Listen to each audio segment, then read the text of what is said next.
Sir जी, मैं Suresh Manchanda market times से। Sir, मेरे कुछ एक सवाल ये हैं कि इंटरनेशनल मार्केट के अंदर में जब भी हमारे एग्रीकल्चर प्रोड्यूस जाते हैं तो एमआरएल्स के नाम के ऊपर पे वो उनकी एक रिजेक्शन आती है और एमआरएल के बारे के अंदर में फार्मर्स के पास में कोई भी अवेयरनेस नहीं है।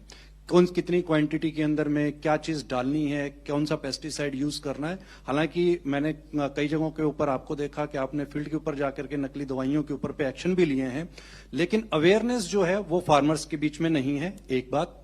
दूसरा सर, जो पल्सेस को लेकर के पहले भी एक इसी तरीके से मिशन चला था 15-16 के अंदर में, और उसने कामयाबी भी ली थी और हमने एक्सपोर्ट भी किया था।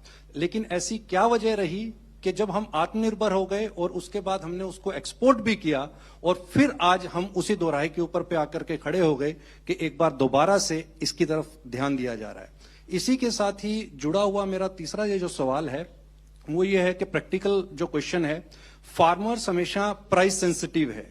जिस क्रॉप के अंदर में उसको ज्यादा पैसा मिलेगा वो उस क्रॉप की तरफ डाइवर्ट हो जाता है।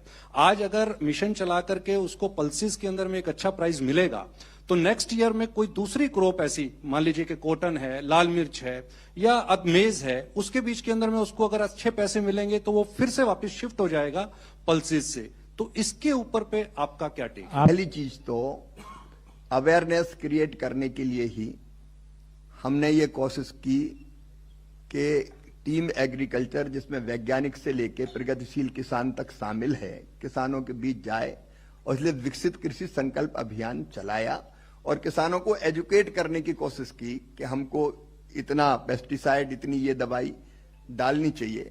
और हम लगातार ये प्रयत्न कर रहे हैं कि एक्सपोर्ट क्वालिटी का फल, सब्जी या बाकी चीज है तो उसमें ये सावधानी रखनी है।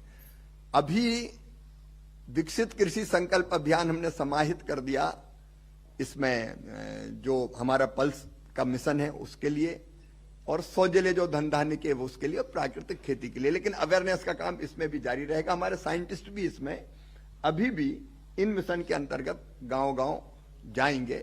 अवेयरनेस ही इसका एक उपाय है। दूसरा, किसान सीखता भी है कि भाई इससे ज्यादा अगर हो गया तो फिर मेरा माल जा नहीं पाएगा। लेकिन फिर भी हम, आप जानते हैं कि फल भी, सब्जियां भी आज की तारीख में एक्सपोर्ट कर रहे हैं। दूसरी चीज आपने पूछी पैसा, तो ये तो एक मूल प्रेरणा है।